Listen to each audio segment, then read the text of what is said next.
Eden Koz here with Just Be, and we are about to take a spiritual boom. We are at an unprecedented time in human history where we are transitioning from 3D to 5D within the great spiritual awakening. This video and audio podcast is the place for you to find your truth beyond politics, your sovereignty, your voice. Let's kick up your vibration now. By the way, each episode ends with the Just Be practice to do just that. P.S. Just to know a little bit more about me, I'm a psychological empath, meditation master, dimensional healer, all the things to help you within this ascension. To learn more about me, visit me at edenjustbe.com. And let's get this party started. Yeah, I love that too. Are you ready? Let's do it. Oh, let's do it again. I love, again, I do funny screen captures for myself. So it's up to you. Oh, Yes. totally. Oh, yeah. Powered up. Okay. Oh. And as I told you, I got a new mic. It got a new camera. I'm just ready to go. Okay. Then I get ready to go for our show too. Feeling the energy. Yeah. Here we go. Eden. Just Be Spiritual Boom in association with the Grassroots Warrior Network. Welcome, former MD who desires to change the face of the health industry away from sickness towards wellness of body, mind, and soul out of the UK, Sias Berg. Hello there. Hello there. Thanks for having me. It's an absolute privilege. Oh, thank you so Very much. fun. Okay. Yeah. Yay. And we're so glad to have you as well. And for those who are new to the show, I'm going to talk a little bit about what's going on here, and then we'll get more into Sias's bio, and then we'll turn it completely over to him to talk, and I'll just ask some questions. Okay, couple things. All right, I mentioned on the last podcast, I'm getting very much closer to offering t-shirts, and I'm so excited about these. So Great Awakening shirts, 3D to 5D shirts, and there's some controversial ones as well, which I thought about doing that for a while. And I'm like, yes, because again, we have to I believe, to make a stand, to get people to question things, and to have shirts that people are like, what does that mean? So very excited about that. And then I also mentioned last time that I could now offer a powerful spiritual healing from the COVID vaccine. And I've been kind of quiet in talking about this because I wanted to have some experience with it first. So I've done my first healing. I do my second one tomorrow, and it is dramatic. Sias, what do you think about that?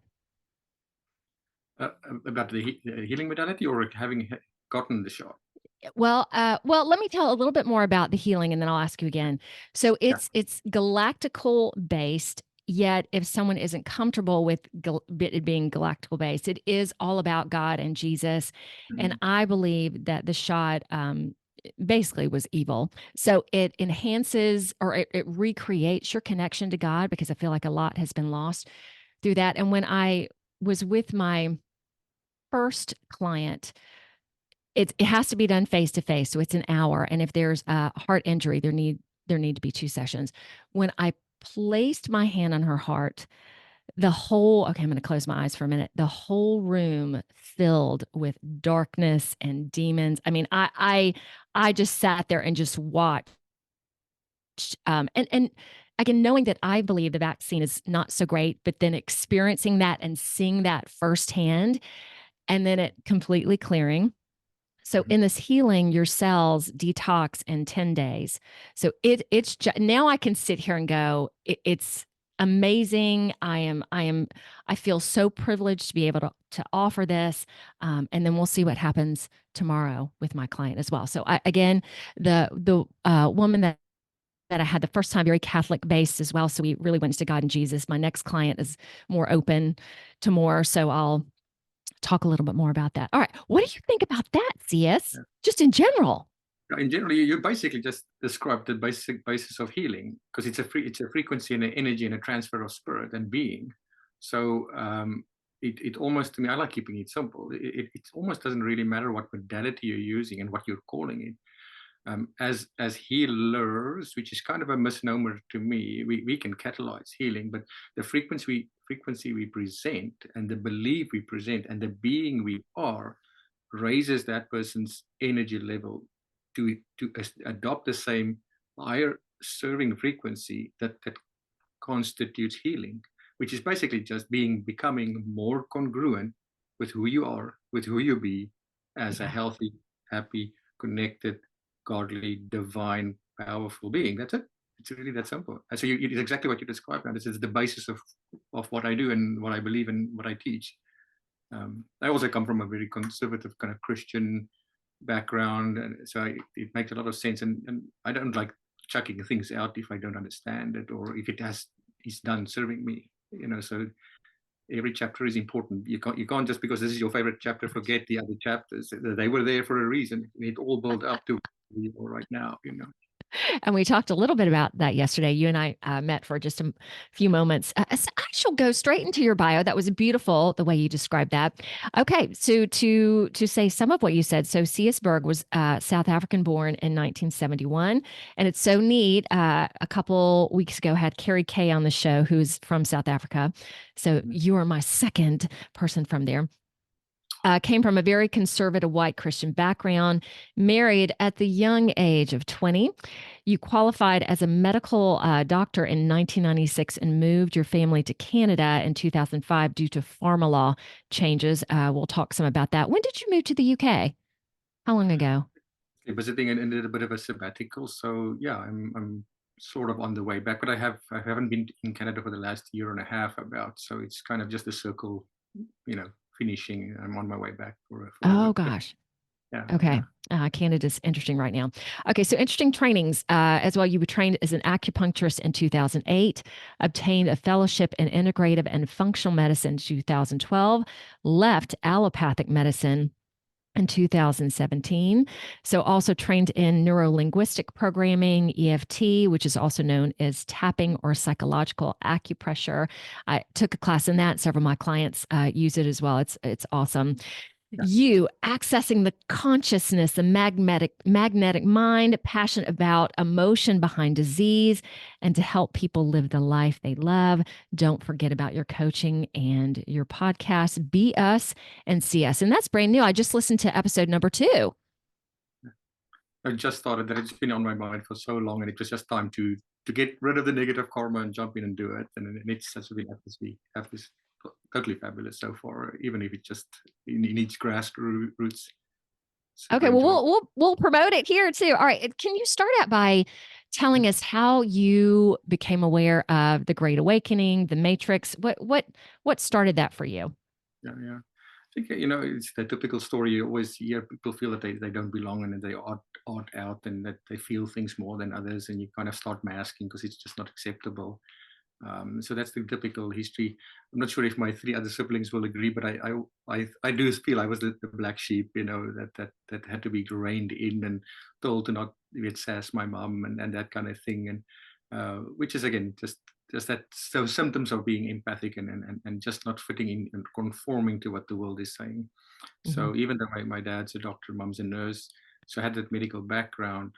I don't think I want to fully say I was forced into it. I think it was just again a chapter. I knew I needed to go into that, but I also right off the bat knew that it would not be what I would want to do for the rest of my life. That there's more to life than just treating bodies. But it was important to understand the biology, and as we maybe progress, we'll understand how connecting body, nutrition, and spirit together is actually absolutely just phenomenal and beautiful. But right off the bat, even working as a student, I just started questioning, what are we doing? Keeping people alive like it's wrong to die. Instead of celebrating life, we're trying to artificially prolong it and not necessarily focused on quality of life or enjoyment or being present. It's all these mechanical things. So and then after graduating as an MD and working for a while, I just realized we're not really helping people live healthily and happily and to their fullest expression and potential. We're masking disease and we're treating symptoms and we're dissociating the body from who people are. And we're just giving them these, well, I'm not saying all pharmaceuticals are bad, but we're not necessarily addressing the source of the issue. And that's where functional medicine came in. So how did you see that? Because there's so many in your field who just not drone along and toe the party line. I guess that's a way of saying it. So how, like, were there people that you were treating that weren't getting better? Like, how did that come into your mindset? A lot of that, I think that probably for me, if I look back, which is again, it's just synchronicity and no coincidence, and living in a friendly universe. When I moved from a superintendent from a hospital into private practice, my practice in South Africa, I bought a practice of a guy who was an alumni from the same conservative Afrikaans university that I studied, but he did acupuncture on people. And that was a complete shock to me. I mean, I was brought up to say that acupuncture is basically from the devil and it's voodoo, and you allow bad spirits to enter your body or come into your life. And so I was to get into this practice that was used providing this modality, and these are actually normal people without horns, and it actually makes common logical sense asking for this, and they were kind of disappointed that I couldn't offer the same modality. So I think that's definitely for me where the seed was sown. There's more to what I've been taught. When I grew up in a medical family and went through Mhm. university, thinking that this is the end all of health. I'm the guru. I'm the big white coat. I can. This is where it stops. You don't question the doctor. And suddenly there's this modality that's completely outside of my comfort zone and being requested by sane people, and that's had really good success with it, and really wants it. So I think that little seed got sown, and as I prolonged it, got more disgruntled with not really helping people. That seed grew, and that's why I qualified acupuncture in 2008. So it obviously grew and just stuck with me to the point that I need to know more. There's more to life and energy. Okay, I want to go more into that, but I really enjoyed you talking about the big white coat and I'm the doctor. Were you trained to believe that I'm kind of the end all be all? You don't question me, or was that because of your upbringing as well? Because people don't question doctors a lot of the times too. Yeah, I think probably I wouldn't. It's an industry-wide, almost religion belief that is created. You people are taught to abdicate the responsibility of for the health to the doctor, and he's supposed to be the specialist and know it, and you shouldn't question this. Um, I mean, I can see some of that why it would make sense. What's the point of going to an expert if you're not listening to what they're saying or Hmm. following, advising? So there's some common sense attached to that. But if you do take the whole COVID scenario, people blindly following what was called science, and it created an extreme dysfunction and non-serving and injury, then the reality is that it's not the case. So once again, I don't want to sound like I'm just bad mouthing allopathic medicine in general. There's some good stuff coming out of it as well, but chronic care is terrible. Acute care maybe more so. Obviously, you have an appendix or something, want somebody to do something acute, or you cut yourself, or you have a broken bone. There's a lot of value in that. But managing chronic disease has been dismal and horrific. So um, yeah, so I don't think it's like they would sit you down and say, you are now the medical god and everybody should listen to you. But the way we are trained is that you don't trust anything and you don't trust what other guys are saying. You're it. You have to always be sure that you're right. And because obviously if you're not right, people can get hurt. And that's got to be a lot of pressure on you as well. Like, I have to be right and I have to know what I'm doing, because there are, as you've moved through things and through the work that I do, no one is the same. Like, even if someone has a certain uh, physical challenge that they're working with, their background leading up to that is completely different than somebody else. Like, there may be similarities in why this is happening, yet the individual is so individual and so unique. Like, for me, when someone comes to see me, nothing is the same. Every person is different. Their exercises, the way I work on them, and that's beautiful. Also, to know that we are all these unique individuals. What do And that's you? exactly Oh, say it again. yeah, that's exactly what functional medicine is about. This is about individualizing, figuring out what this person needs. Why is this body in front of me or this being in front of me not expressing its fullest potential, and finding out. If I may, stop me if I'm carrying on too much. I'll try and give this example. It's one of my favorite examples to give. I had a 9-year-old girl who presented with psoriasis, and I had a 65-year-old man who presented with psoriasis.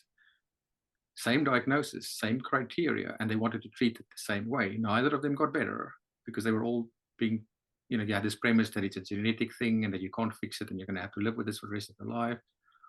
And to make a long story short, with the 9-year-old girl, it was a gut issue. We cleaned up gut and diet and healed leaky gut, and it completely cleared up in 3 months. She actually was my daughter was her dance instructor, so it's somebody quite personal actually, and it all went away. With the 65-year-old guy, fit family, his wife was a yoga instructor. He developed psoriasis 2 years after he retired, and it doesn't make any sense. So I thought he was maybe overtraining a little bit, try to let him kind of give his body a bit of a break. Mm-hmm. And not much changed in 2 months. I said, let's look at the history again. Why would you develop psoriasis at 65 after you retire? It doesn't even make sense, the traditional genetic explanation. And so, well, what changed? They bought a place in Jamaica, and he was flying to Jamaica 4 times a year, and the light bulb went off. Every 4 hours in a plane is like smoking 100 cigarettes. It's the same volume of oxidative stress, not the nicotine, but the impact on the body. So his body burden increased many times. So I said, well, let's stop flying, cut that down, and it all cleared up. His body just caught up with the oxidative metabolic stress that he was under. Psoriasis went away. Didn't have to give him any treatment, didn't have to do PUVA, nothing. We just had to figure out why his body was reacting that way with his environment, and that solved the problem.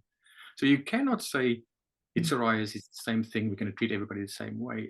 The cookbook recipe was another piece of the puzzle that I just realized you can't do that. You have to figure out what this complex, beautiful, wonderful being is going through, and why is the body loving me so much to slow me down by giving me psoriasis, by giving me depression, or by creating it. And what cry do I need to answer? And that's where somatics and stuff comes in. So you get in tune with what your body really needs and why it's at dis-ease with the environment. So. And I appreciate that too, because I tell the folks that come to see me that, you may be experiencing a physical challenge, but it's a gift. It's basically showing you something is out of balance. There is something that you need to look at and take responsibility for. So yes, Sias, I want to ask you, what do you think about the COVID vaccine? Yeah. Well, there's no way to avoid that kind of a question. I did not get it, and right off the bat, I was not happy with it at all. Just from a functional point of view, same thing.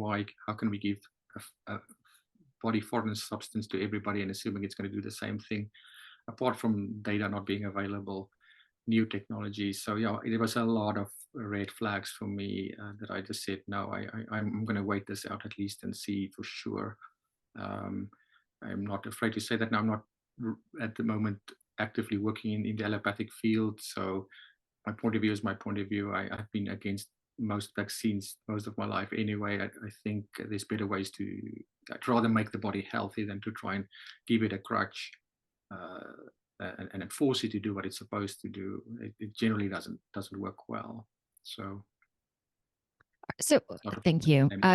When you started doing acupuncture, let's start there. What was like? Was that kind of the opening the door into more? What was that like?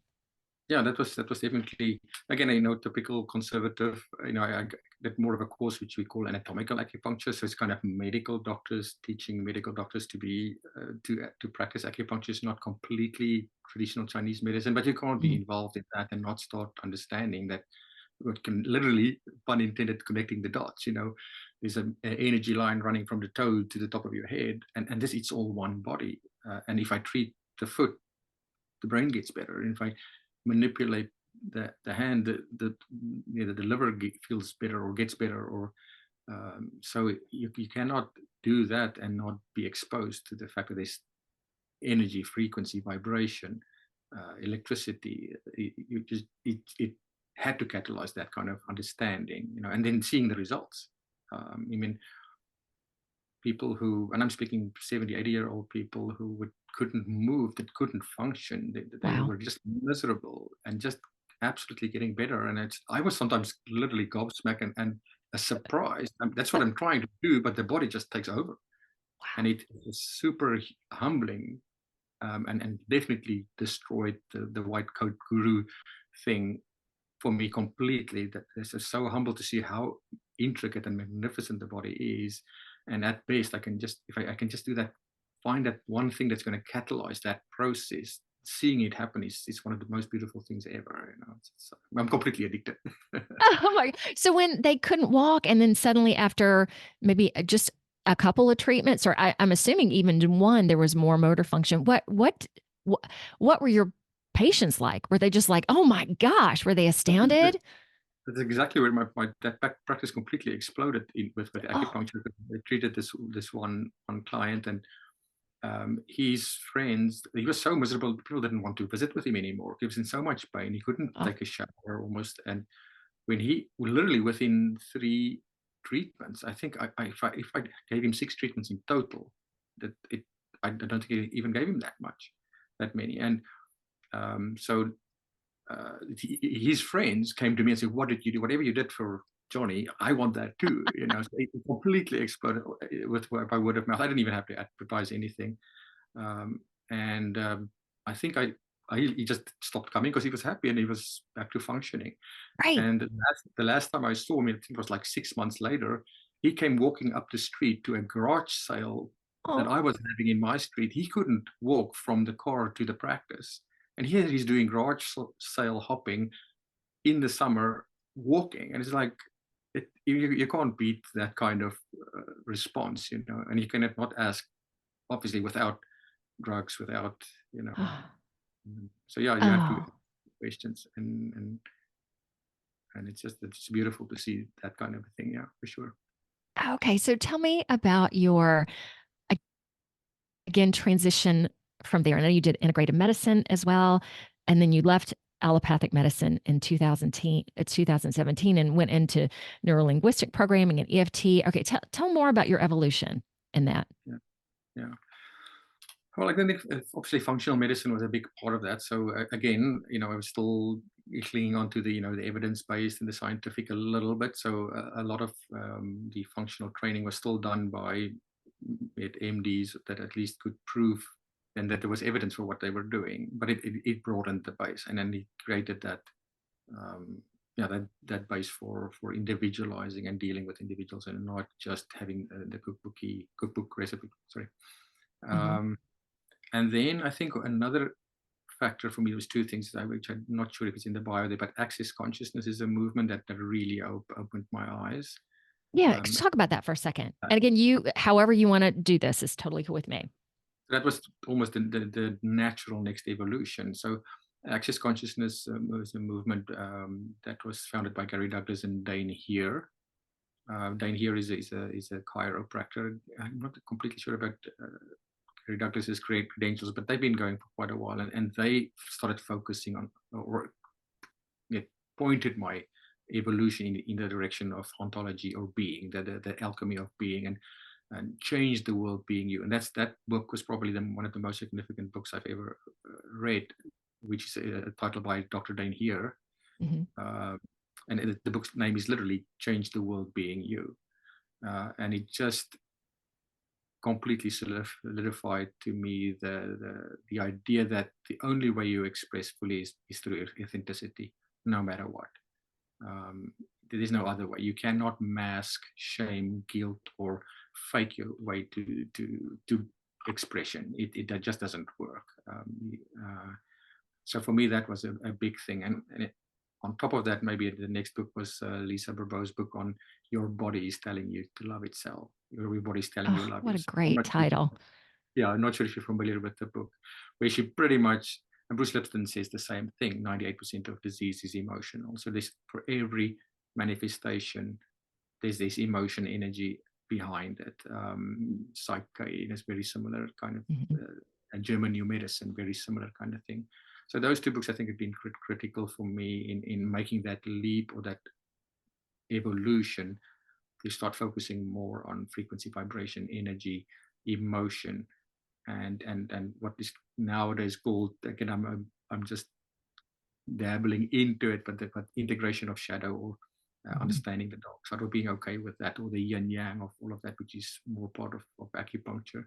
So to be okay with, we are not our emotions, we are not our genes, and our body is experiencing, having these experiences or feeling them to love us and to tell us how we are coping with our environment. Um, so, I mean, people we were our own biggest enemy in the end. Everything is an inward process, and Yeah. so much of our problems that we don't resolve is just because we are trying to resolve them externally or outside of ourselves, with the illusion of separation, that we are not wanted, we are not connected, and that our bodies are something different than who we are. Bodies is super important. It's our interface.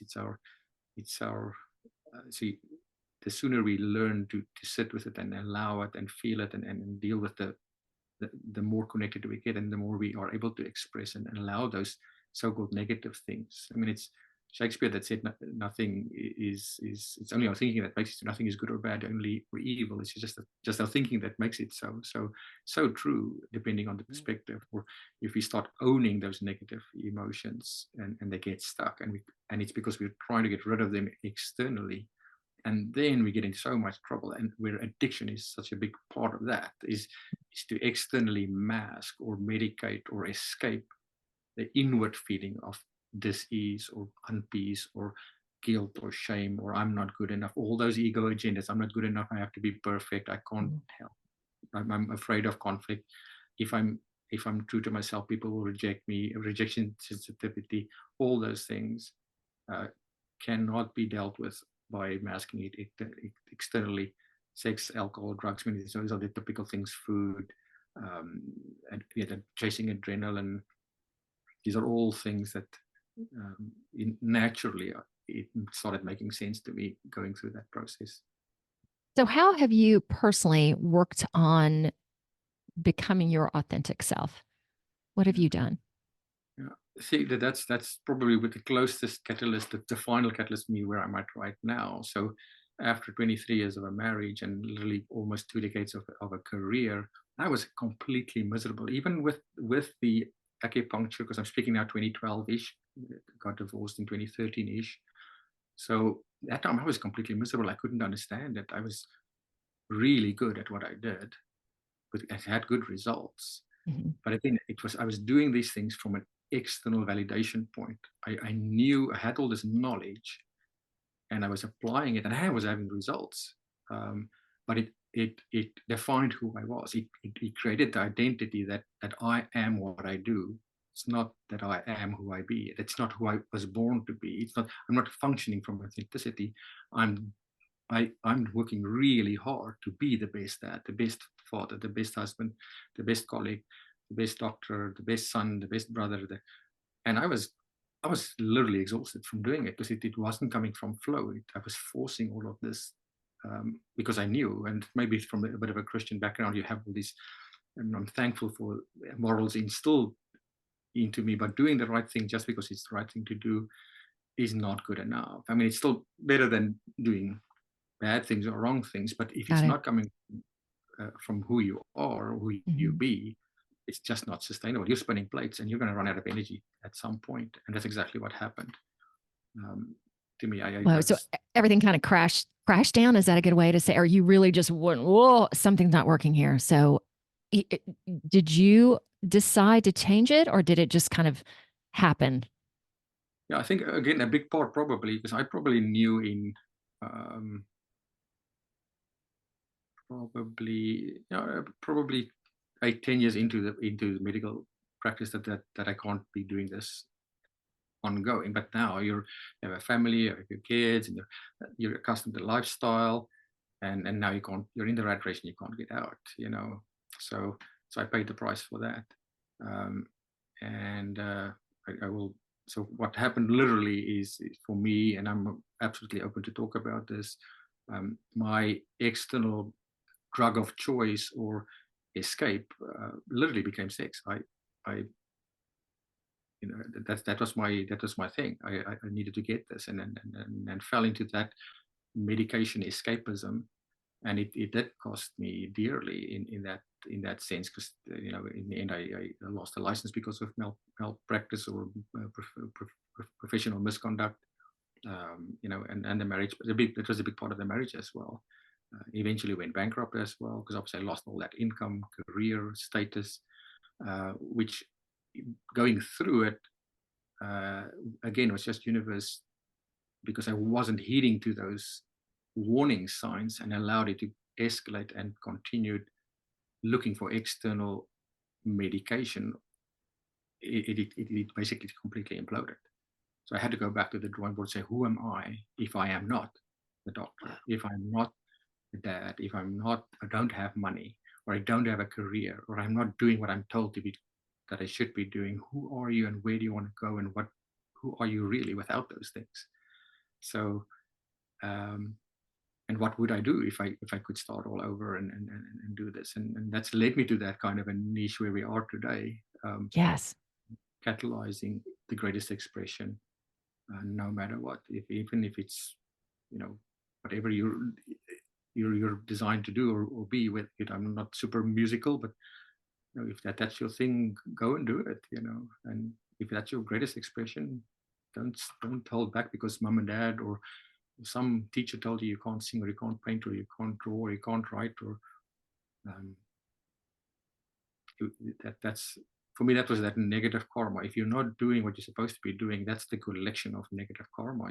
It builds up, it keeps you stuck. So that's why action is so important. Act on that most excited thing that feels congruent with who you are. And if you do that today and tomorrow you realize, okay, no, that was not exactly what I should be doing, make a new decision. But you have to be able to sit with what actually does motivate you, what does make you feel passionate, and what does make you want to get out of bed in the morning. And I'm honest, in my case, just having a great career and making good money wasn't good enough. It wasn't making me feel fulfilled. I'm not saying money is bad and I don't want it. And I'm sure if I look at sometimes at my bank account now, I would think my bank manager would agree. Well, you could do with a little bit more, but at least it's coming in a congruent fashion, and where love flows, money goes. So that's completely different. Rather than chasing the material, defining my success externally with the career and what I had, it's now who am I, and that makes me successful right now, because it's true to who I am and who I be.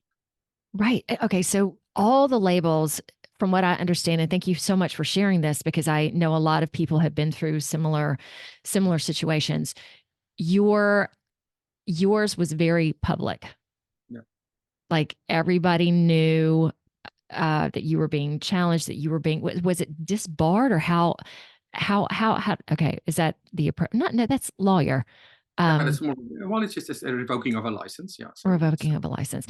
Okay. And all these things were who you were, and they all just started falling apart. How long were you in, how do I describe it? A state of chaos, I guess, before you started pulling out of that? Good question. I'm still saying I would still think of myself as sort of in certain areas recovering. I mean, Yeah. For instance, I mean, sadly through all of this, I mean, I've basically been mostly estranged from my children right now, and that's obviously a very hard thing to deal with. So being able to still deal with that on an ongoing basis every day, it's still something I have to often still work on and deal with, and not fall into victim or poor me, or it's unfair, or they're just being bad for allowing this, to be okay with their process, their understanding, their hurt, and own my part in the misconduct, but not make it my identity.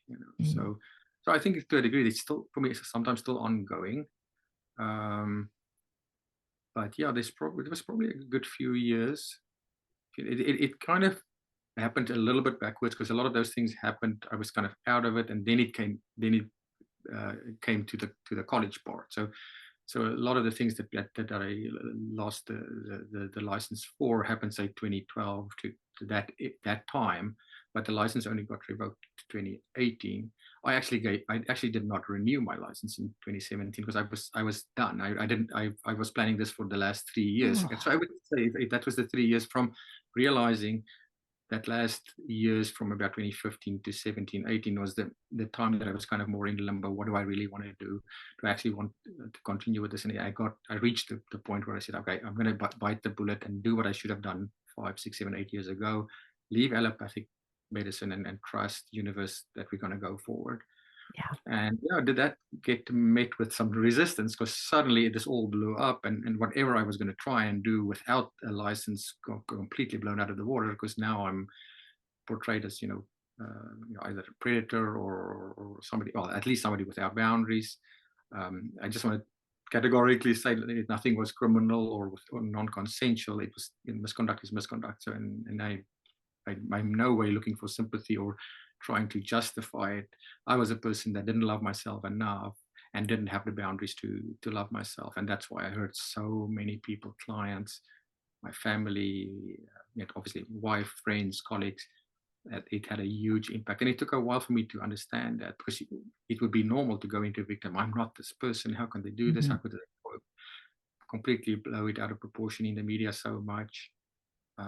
So it took a long time to get over the victim thing, that I was treated unfairly, and to be okay with me being dismissed, even though it's not who I am. That was a huge, huge thing for me. And that book, Being You, Changing the World, was quite critical or instrumental there, because it helped me move away from choosing victimhood. I mean, people get victimized. I'm not saying bad people do bad things or bad things happen. Right. People can be victimized, but becoming a victim is a choice. Um, and I know it's sometimes harsh, but I had to realize that if I stayed there, I'm stuck. I'm not taking responsibility for my part, and I can't move beyond it. You cannot resolve what you're in judgment of. And what I found in authentic living, the biggest judge is ourselves. I don't need other people to tell me, you're an idiot, you did something wrong. I'm great at doing it. Almost at default myself. Right. Uh, yeah. So and that narrative needs to change. If I can't allow that darkness or bad side, or embrace the reason why I chose this. Some work uh, it, from, I think it's Caroline Elliott. This is a PhD. Her book is Existential Kink. Maybe I'll mention that, but she makes the statement that having is proof of wanting. So if I'm recreating a pattern in my life, Mm-hmm. subconsciously, uh, that's what I need. I'm getting some form of validation from that thing: staying poor, staying broke, staying addicted. Mm-hmm. Most addiction, those kind of external behaviors, is a cry for safety. I do not feel safe. I don't like myself. I feel ashamed. Uh, so until we realize that going inward and then loving and remove myself and removing the guilt and the shame is the answer, you will. I trust me, I tried. You're not going to find it out there. You can be super successful, but in terms of, depending on how you measure it, unfortunately in the West, a lot of our success is measured in status and Mm-hmm. following. Even with the kind of world we're in now, it's very easy to fall into the ego thing of, so many followers, so many likes. Mm-hmm. I'm so proud of my 40 downloads of my first podcast. So you have to kind of be careful where you're going with it, that it doesn't become an external thing. Yeah, I want to say something to you now before you continue. Because I also feel that these horrible experiences we have, that it's all spiritual. And again, the same thing you're talking about, being there are things that we can be verbally abused, sexually abused, yet seeing the spirituality behind that and the growth potential behind that. I see your story and what you went through. I would trust you more because of that.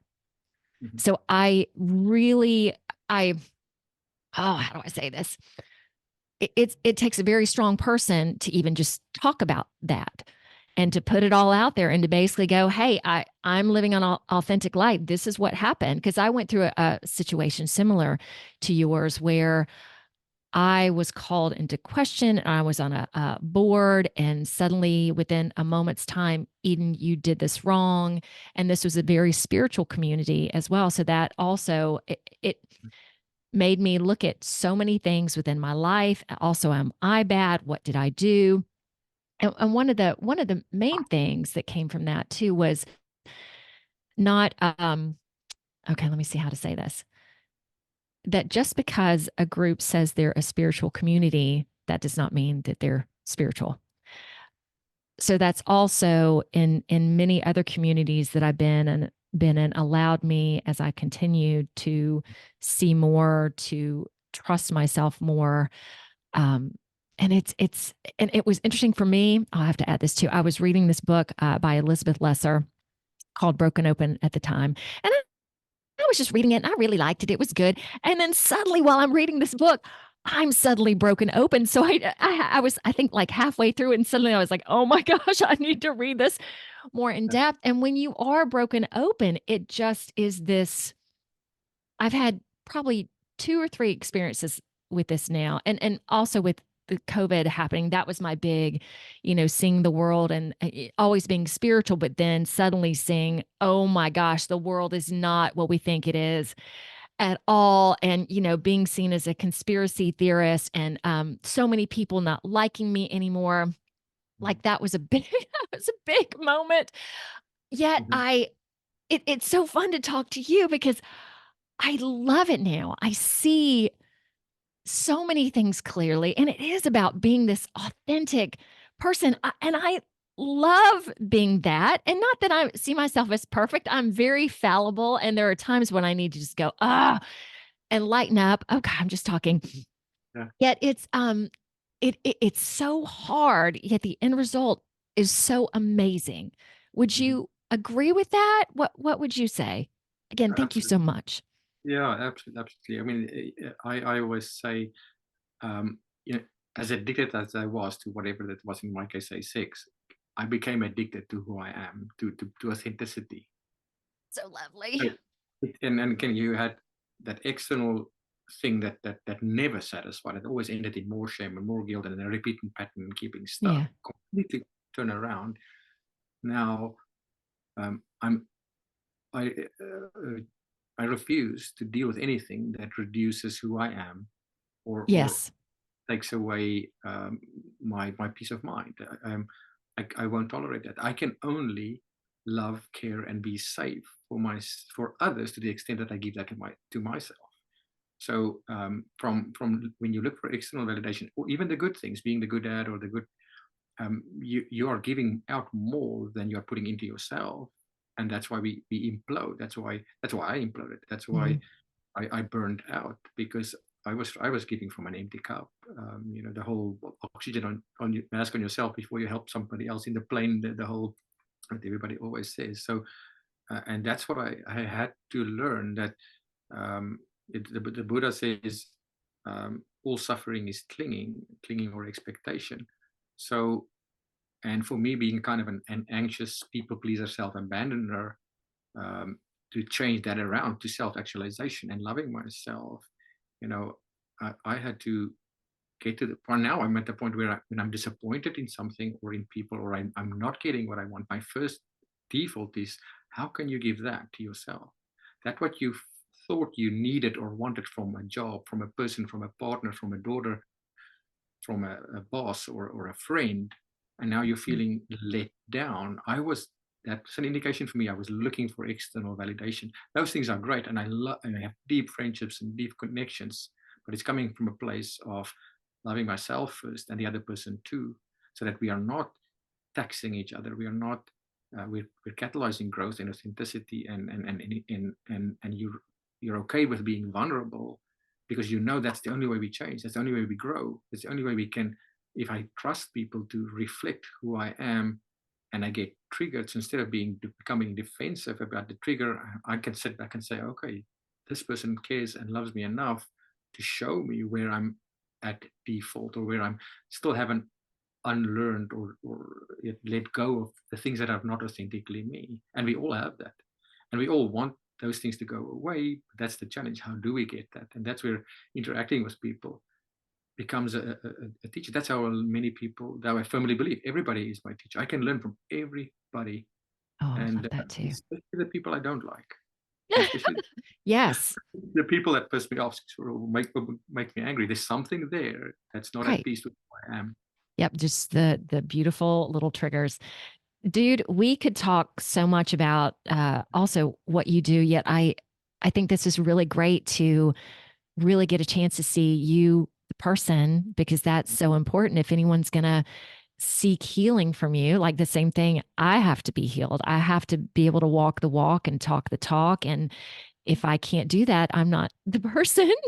Yeah, yeah, To be healed within ourselves, it's and healthy and all that. It's hard work, yet it's beautiful. yeah. If you're cool, I'd like to take this time to move into the practice. Is there anything you want to say before we go there? No, I think that's if you can't we can't talk about so many more things that we probably can carry on for much longer. But yeah, that's I think that's a good point to start doing that, to move on to Okay, that. let's Just go. be What you got for us practice. today? Yeah, yeah. So again, I first of all, I'm not going to pretend that I'm an expert, but I'm definitely moving into the more embodiment and somatic practice. And so for me, the simple, basic somatic practice that I'm still kind of new to, but it's made a difference for me, and it taught me to be more embodied and present and connected to my body.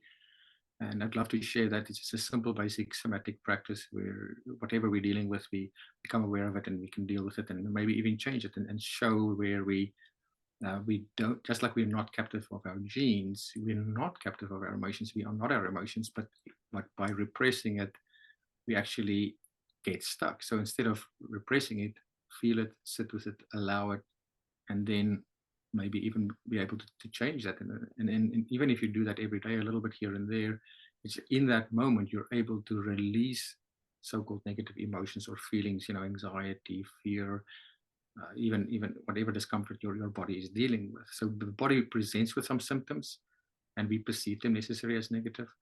Um, and the first step is allowance and accepting that and feeling that with your body and using that interface, allowing that the interface body to direct some of your peace and return to that. So that's basically the I don't want to carry on too much about the somatics, but that's what somatics is about in my still limited novice understanding. So yeah, if what I suggest we do is actually sitting in a chair that can do that. When we Hey, are can I at ask you a question real quick? Okay, so one thing I would like to work on today in with you doing the somatic work is I had a talk about spiritual experiences, had a crazy infection. It's been about 7 years ago. So I had 2 brain surgeries. My optic nerve was cut. So I have these little dark spots on both sides of my eyes, and I'm working on really healing that as well. So I don't know if I can work on that while we do this. Is that appropriate? yeah, let's do that. I'm going to ask everybody to do this exercise with me. So, and Okay. then you can do that. You can whatever you don't have to tell me. That's good that you've told me what it is about. And if there's something else that comes up, doesn't matter. But that could be something to focus on. So that's the Okay. first thing. So we're going to do this practice. So when we are disease or having a problem or a challenge, we usually constrict. The body kind of cringes. Yeah. It moves in. The shoulders are all in. We tighten. We have tension. So that's kind of a natural thing that happens when the body is not happy, and so we want to, that's where we start. We want to be aware of that and then deal with that and then sort of release that a little bit. So the first thing to do is to be where you can sit, what I would call unsupported. So where I'm sitting now, I can put my head back and I don't have to hold my head up. So I'm not sure if that's in your specific case today, might be a little bit tough, but even if you're just sitting leaning back into the chair, maybe move bum down a little bit so that you're supporting less of your weight yourself. So if you're doing that, I'm going to ask you to close your eyes and then think of that thing or become aware of that thing that's bothering you right now. It's a feeling of sadness or a health challenge you're dealing with, or may even have pain somewhere in the body right now, or you're worried about a situation or worried about money or a friendship or a relationship. So Become aware of that thing, decide what is bugging you right now. And then with your eyes closed, where in your body are you feeling that sensation? It could be anywhere, a jaw, eyes, tingling hair, tension in your neck, toes kind of, curling up or being tense, tummy, heart, and even as could be buttocks or anything like that. So if you can become aware of where in your body you are feeling that, now that you're becoming aware of that, just allow that feeling and be okay with it. It's almost like you're embracing it or accepting it. If you could put your hand where you feel that's usually helpful. I'm going to put my hand behind my neck because that's where I generally carry my tension. So put your hand on that area where you're feeling it. And just sit with that for maybe another 10, 15 seconds.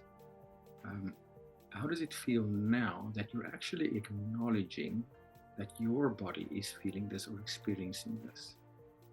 Does it change? Does it make it worse? Does it make it ease up a little bit? There's no right or wrong here. This is a process or an effort. There's we're not chasing anything. We're just getting a bit more embodied and in tune with what our body is doing or needing. Okay, stay quiet for about 10 seconds just to allow you to sit with that feeling and the fact that you're allowing it and introducing it and being aware with it.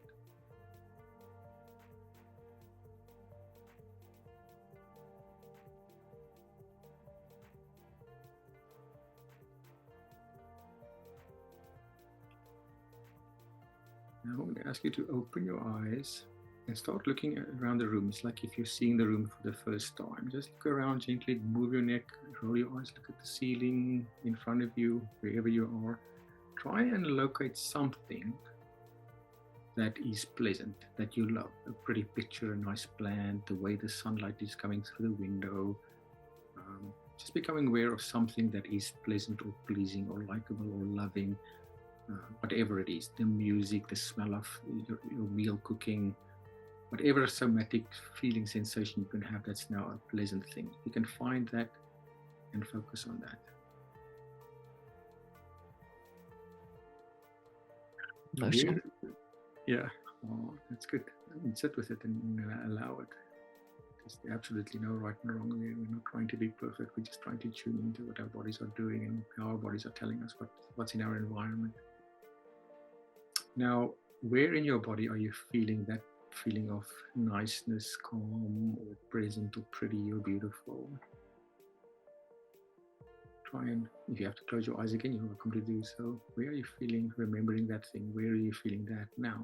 A lot of people now go to heart or tummy, something central. Some of the chakras tend to become, kind of opened or activated.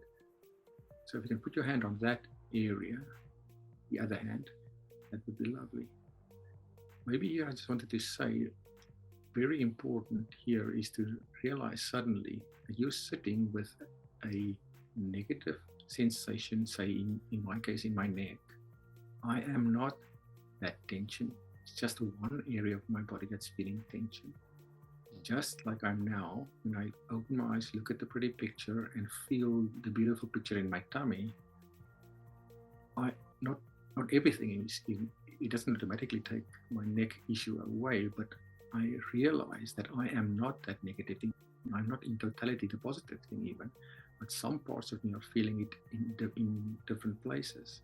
So now instead of saying I am sad, I have this, or I'm owning the negative, so-called negative thing, I realize that I'm sitting with this, my body is dealing with this in a organ, in an area. It's not who I am. Now, for the next, I'm going to repeat this over what we call pendulum. So for the next, I'm going to do this 3 times. I'm going to breathe in for 4 seconds and out. And then I want you to oscillate or pendulum between the 2 areas. And breathe in for 4 seconds. Think of the first area, the negative area. And now open your eyes. Think of the second area, the nice area, the loving area. Let's breathe in 4 seconds.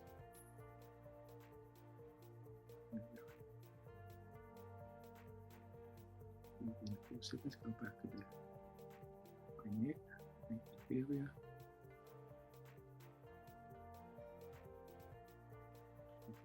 Think of the picture, hold the picture.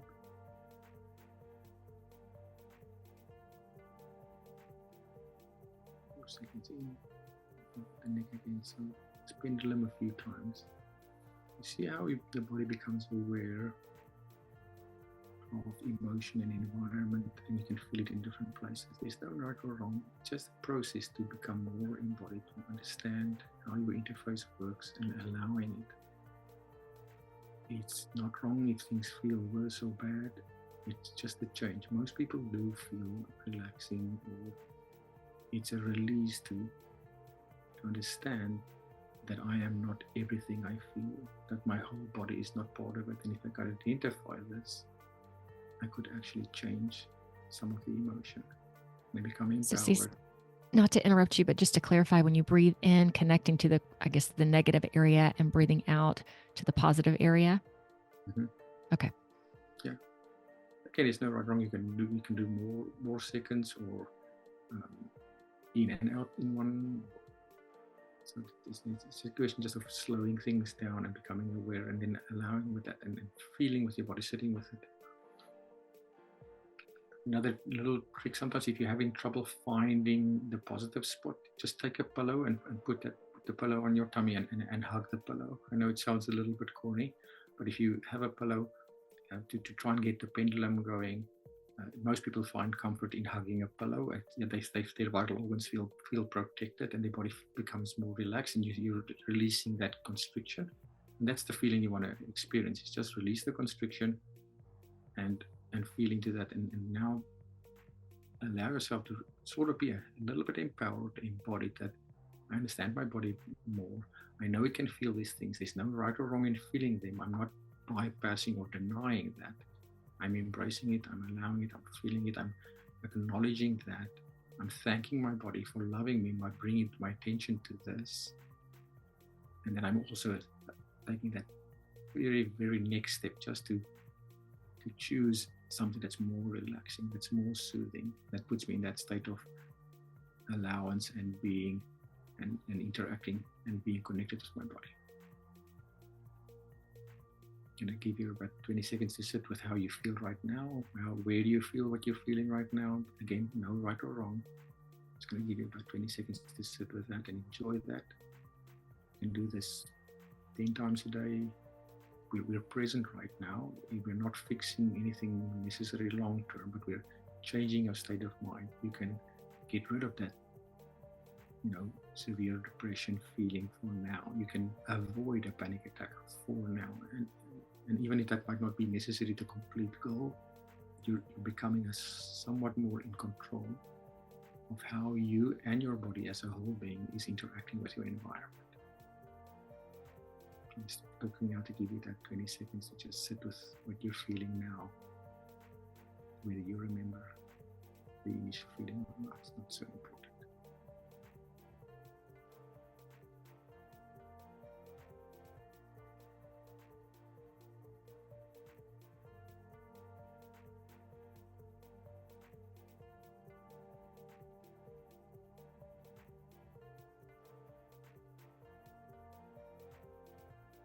If you're ready, open your eyes.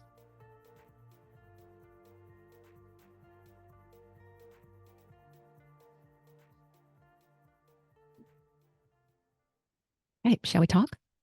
Yeah, thank you very much. It's beautiful. Thank you for that opportunity. And yeah, just so want to share anything with a little bit of that experience, anything that you experienced, or that would. Yes, and I've said this before, and I'm going to say it again. I am so grateful to get to do these just practices with people, because it's just so amazing to see what everybody brings to the table and that I get to share in it. Okay, how do I even explain it? Okay, first, that was wonderful. I have just, in the past couple of days, you were talking about your kids, really started reconnecting with a daughter that's been a little estranged because of divorce and other things. So I have a bookshelf over to the side, and both of my daughters are on there. These trips that I've just taken, this one really dear friend of mine, Bailey, is on the shelf. And it was just so perfect because we've had that reconnection. And I suddenly started looking at her where before I would have looked at those pictures and been like, oh, there's something that's missing there. But I looked and was like, oh my gosh. And it doesn't matter where this goes, but right now it's really awesome. So feeling that, and then the oscillating between my eyes, and I'm so glad I mentioned this before, going to my eyes, and then everything went to my heart, going back and forth. It was just, it was such a polarity experience and so nice. And I also know that the power that we have, that our mind has, that our bodies have. So bringing that into it as well, and the emotion with it, it was just great. I really enjoyed it. So you may be a novice, but that was, yeah. If the stronger you get within it, I can't wait to see that. Did I explain it pretty well? Yeah, that's pretty much. And again, there's no right and wrong. It's just again creating that awareness. So a lot of people, Yes. like for instance, taking anxiety, that's a great example. If you don't interrupt that feeling or sensation, or that gentle poking of the body, that you're in overdrive, you're going to go into overdrive, and then you have a full-blown panic attack, or a full-blown breakdown, or a full-blown sadness, depression, I'm not good enough session. Nothing wrong with that. If you go there, you're not going to get better by beating yourself for doing that. But Yeah. if you start having these little practices that can deter you and become more aware of where your body is at, and becoming more working with your body, that's basically the aim. And but what we resist persists. So that's why I'm so deathly against bypassing or just coating it in, especially nowadays in the movement that we're in, the spiritual community. It's so easy to bypass, and you're not really dealing with things. It's not just. Oh my God. I have one more question for you. Totally. So the last two episodes I brought up, at least I don't know if it's the last two episodes, brought up Ozempic. And there are other pharmaceutical drugs that are again made for diabetes, but people are taking them to lose weight. Again, I feel kind of bypassing, why do you eat the way you do? Why are you unhappy with your body? So I'm just going to inject this pharmaceutical that I have to keep injecting for this to work. What do you feel about that? Yeah, well, absolutely. You have to work with the body. So, if I explain it this way, when you break a leg, you want a cast, but when the leg To is help it healed, you heal. don't cast anymore. So, and that's what a lot happened with a lot of the so-called allopathic approach, is that we don't help the body heal. We think for the body, and we take away the body's natural mechanism without regard for the physiology. It's almost completely nonsensical. Why would I want to put somebody on an antidepressant all the time? Again, just to disclaim, there's places for these things, and I'm not against the management. You need the cast sometimes, but you don't need to be. You can't. It would be ridiculous to see somebody walk around for the rest of their life in a cast. I like the Leg, management. I think that's a great word. because they broke their leg 10 years ago. Mm-hmm. Why is it ridiculous that you still need antidepressant right now? Mm-hmm. Again, if that's where you're at, there's no shaming for that. But if we start asking the question, how can I fix the problem? We're closer to the solution. What does my body need? What does my brain need? So no, I'm definitely against. The body was 100% designed to heal itself. And that's why I'm against calling myself a healer, or anybody a healer, because at 866 trillion chemical reactions per second in the body, nobody really knows what they're doing. We are making some educated guesses, and we can get better at making those guesses. But the body is the expert on itself, and we need to give it what it needs. So at best, we're catalyzing, doing what we think the body needs, stepping back and giving the body the opportunity to fix that. And if what we are doing is not helping, we can try something different. And what works for me might not work for you. And that's where, the one recipe for all is not a good thing. I would agree. Oh my gosh. Okay. I think we're going to sign out. If you can hang with me for a second so we can say our own individuals goodbye. Goodbye. And I will, actually, let me ask, what, do you want me to post your podcast? Like I'll post all your links, but in the YouTube and Rumble, I put a link up there. What would you like me to share? What is your most favorite? For now, probably the podcast would be good. Podcast. Or even the Facebook page, the Sias Facebook page might be, that's in there. That would be good enough. Yeah. Okay. Awesome. All right. Very nice. Thank you again for sharing your authenticity, your heart, just putting yourself out on the table. That was so appreciative. And I know that will draw more people to you. So good work. I'm glad you were broken open. I'm glad you made this move. So exciting. Thank you so much, Sias, for being on the show. Appreciate it. Complete privilege, and then it's an honor. I feel blessed and progressed and evolved just from having this opportunity. Thank you. Oh, you're welcome. All right. See y'all next week. Bye.